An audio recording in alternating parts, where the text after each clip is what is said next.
Okay, I'm going to pick up on number 57, but I wanted to just make a comment that back on number 27, I did go back through my work, and the work I did was correct. The answer is not going to match the back of the book because they have something like tangent squared, and in our answer, in one of the terms, we have secant squared, but tangent squared of x is the same as secant squared x minus 1.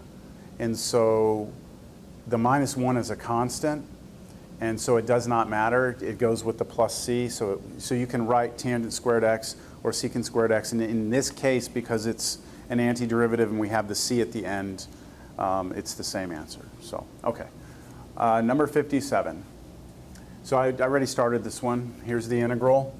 We've got a squared plus x squared. That means I'm going to use x equals a, which is 1 tan theta. Here's the derivative, secant squared theta d theta. And then the root turns out to be this. So I'm not showing that work. I'm just going to rewrite the integral now. The top is secant theta. The bottom is tangent theta. And then dx is secant squared theta d theta. Now this is a very tricky problem. All right, I tried working it out once, and it did not work out. Well, it worked out, but then it required that I use a technique from the next section. So I went back and I looked at how they expected you to do it. And this step right here that I'm about to do is really unnatural. So right here, if you try and let u be equal to secant theta, the derivative of that is secant theta tangent theta. You don't have a secant theta tangent theta. So it seems like you couldn't get it that way. If you try and let u be tangent theta, then it seems like the derivative of it is here, secant squared theta d theta. However, you have this secant theta. It's not squared, so you can't get rid of that. You can't write it in terms of u, or in terms of tangent. So the way that they do it is they rewrite this as secant theta over tangent theta, and then they rewrite secant squared theta using the Pythagorean identity, like this, which is a totally legal move. And then at this point, they just distribute this through. So let's see what happens. Well, secant theta over tangent theta times 1 is secant theta over tangent theta. And then plus, now secant theta tangent theta times tangent squared theta, one of the tangents cancels. You have 1 on top still, so you have secant theta tangent theta d theta. And the nice thing about this is I know the antiderivative of secant theta tangent theta. It's just secant theta. So I can handle that. I just need to be able to handle this. And this right here, let's just rewrite it in terms of sine and cosine. The top is 1 over cosine. The bottom is sine over cosine. So I already know the answer to this, so I'm not worried about this right now. I'm just looking at this. And then when you flip like this, right, when you flip this, all you get is the cosines will cancel. You get 1 over sine theta, which is integral cosecant theta d theta. And we have a formula for that. So the answer, right, in terms of theta, is the antiderivative of cosecant theta, which we go grab out of formula number 15. Right, formula number 15. So it's natural log of cosecant theta minus cotangent theta. That's the antiderivative of cosecant theta. And then we have minus, or no, plus, sorry. That was the antiderivative of this. Then plus the antiderivative of this, which we said was just secant theta. So plus secant theta plus c. That's kind of tricky. And now we go back and we figure out what all those are. So we get a reference triangle, and that's built off of this. X was tan theta. So that's x, that's 1. That's square root of x squared plus 1. And so I fill all this in. Natural log, okay, cosecant theta is the reciprocal of sine. So it's this over this, root x squared plus 1 over x, minus cotangent theta, which is the reciprocal of tangent, so it's 1 over x, plus secant theta, which is the reciprocal of cosine, so it's this over this, and plus c. You could put these together with a common denominator. Since they have a common denominator, you can put them together, and that should be it. Yes. All right, 59. I'm almost done with this section. I'm pretty excited. I'm 2 problems away. Number 59.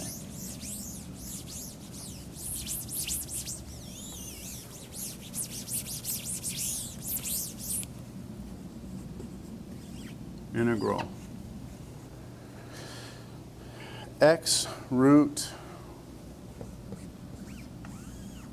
1 minus x to the 4th dx. Now hold on a second. We have x to the 4th there. We've never seen that before. Never seen that before. It's always been x squared. So I noticed something right away. That if we rewrite this as 1 minus x squared squared, then look, if we let u be x squared, the derivative is 2x, which we have, almost. So I'm going to make a quick substitution. U is x squared in the problem. The derivative is 2x dx. So I'm just using basic substitution right now. Half of du is x dx. So I'll be able to replace the x dx with 1/2 du, and I'll be able to replace this with u squared. So let's, with u. So this will become integral. The x dx is going to come in later. Square root of 1 minus, and that right there is u squared. And then the x dx is 1/2 du, so there's 1/2 du. There you go. Now this looks like the format that we have been using the trig sub on.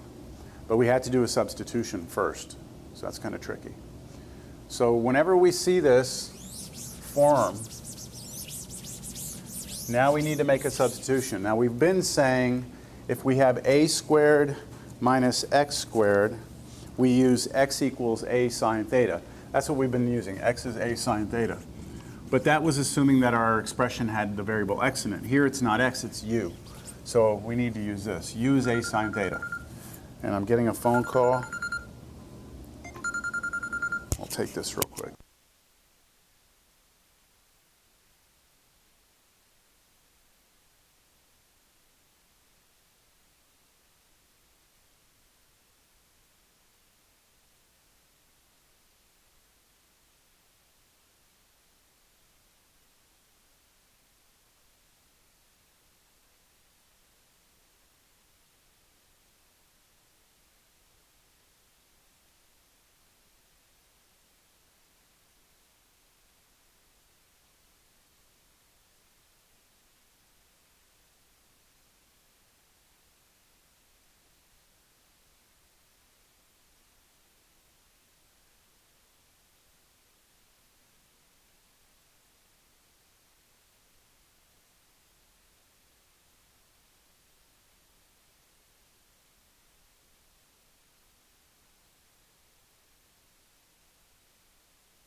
Hello? Okay, there we go.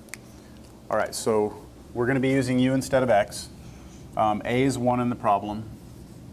So u is going to be 1 sine theta, or just sine theta. Now I do the derivative, cosine theta d theta. And then the square root of 1 minus u squared this time is the square root of 1 minus u is sine squared theta, which is just cosine theta after you clean that up. All right, so now we're going to rewrite this integral. This is 1/2 integral. The square root thing is just cosine theta. And du is du is cosine theta again, d theta. And then that's just 1/2 cosine squared theta d theta. Using the half angle identity is what? 1/2 1 plus cosine 2 theta d theta. And then we integrate each of those. So this is 1/4 integral. We get theta, and then plus 1/2 sine 2 theta plus c. And we know that that's going to turn into 1/4 times theta plus sine theta cosine theta. Right? This thing, we know what that does already. And now I'm going to get my reference triangle. Now be careful here, because the information I'm using is u is sine theta. So u over 1. So u1 square root 1 minus u squared, here's theta. So using this information right here, I can figure out what theta is. It's arc sine of u, and then sine theta is u, and cosine theta is this over this, so square root 1 minus u squared plus c. And then the last step is to replace all of our u's with what u was when we started this problem with the basic substitution. So we'll go 1/4, and I'll distribute the 1/4 through. Arc sine of x squared, because that's what u was, plus 1/4 x squared square root 1 minus x squared squared, so x to the 4th, and then plus a constant. And that's it. That should be 59. All right, one more. One more. Yay. All right, and I'm recording. See, this video is 13 minutes long. All right. Where the heck is it? All right, integral, ooh, save the best for last. Integral 1 over the square root of 9x squared plus 6x minus 8 dx. All right, we have never seen a problem like this before. And the instructions say, evaluate this by first completing the square. And that's about all I'm going to do. I'm not going to follow the rest of the instructions. All right, so I'm going to complete the square first. So forget all this for now. Let's write down that quadratic that's under the root.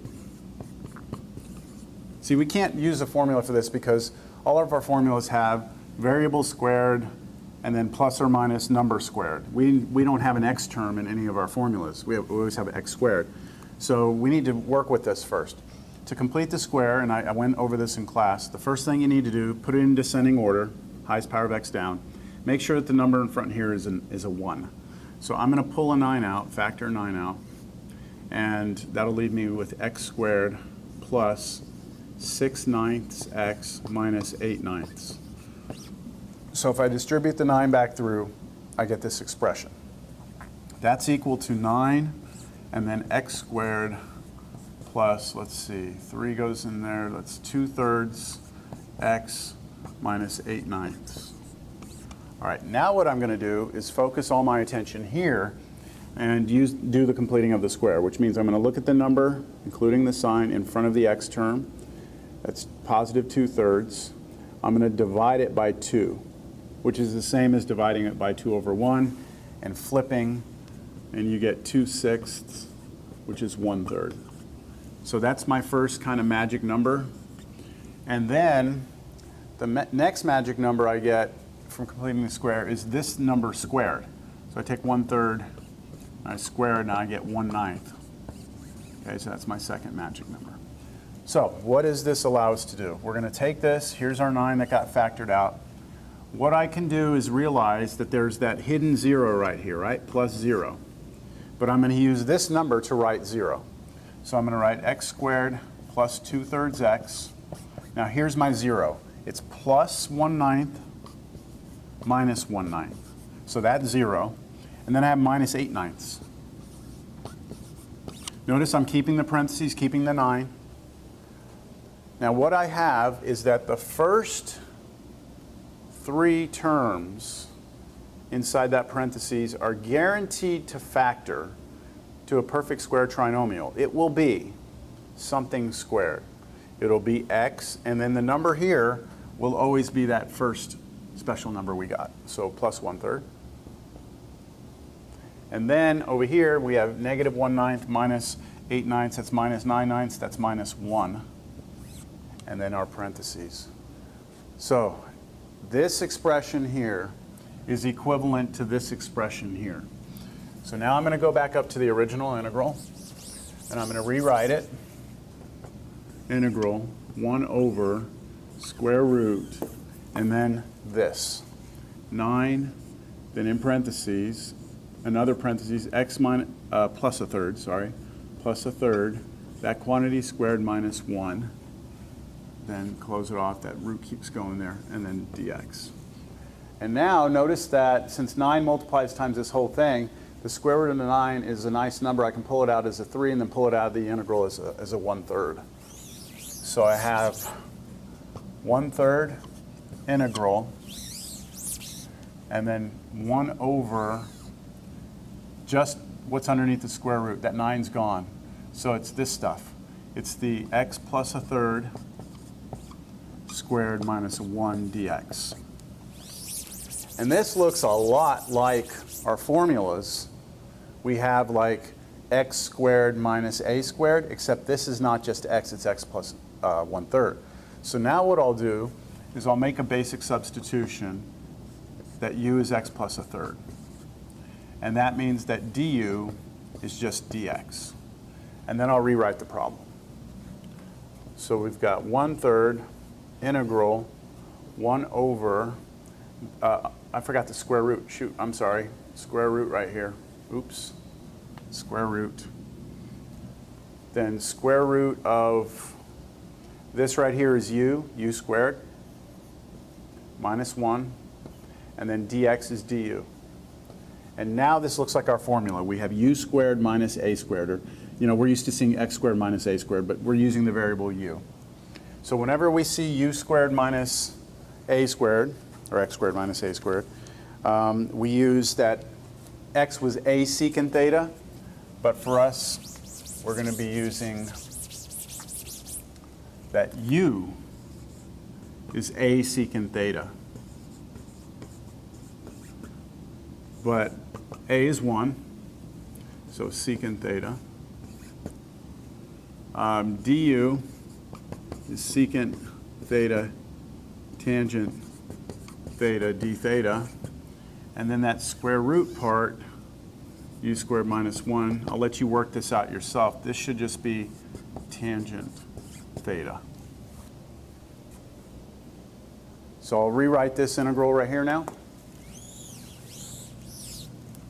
This is equal to 1/3 integral 1 over the square root part we just said was tangent theta. And then du is secant theta tangent theta. Secant theta tangent theta d theta. The secants can't, the tangents cancel. And all we're left with is 1/3 integral secant theta d theta. And we can integrate that because we have a formula in the back of the book for secant theta. So this will be equal to 1/3 natural log, I think it's secant theta plus tangent theta. I'm going to double check. Let me get my formula, tell you what formula this is. Yeah, it's number 14. Natural log secant theta plus tangent theta plus c. All right, so we're going to need a reference triangle here using this information that if this is theta, secant's u over 1, secant's the reciprocal of cosine, so u over 1, this is square root of u squared minus 1. So we have 1/3 natural log secant theta is u plus tangent theta, which is square root u squared minus 1 over 1, so that's just that, plus c. And then remember what our u was. The u, we made a substitution a long time ago that u was x plus 1/3. So we get 1/3 natural log u, which was x plus 1/3, plus square root of x plus 1/3, that's u, squared, then minus 1, plus c. Whew. Oh, goodness. It's good enough for me. All right, that does it. I'm exhausted from doing these problems. But I only have to do them one time. Now I have them on video. I never have to do them again. But they'll probably change the book next semester, so we'll see. That's it. I was thinking about starting some partial fraction problems today, but I don't know if I've got it in me. I might have to wait till next week to get going on those. But all right, well, I hope this really helps, and I'll see you all later.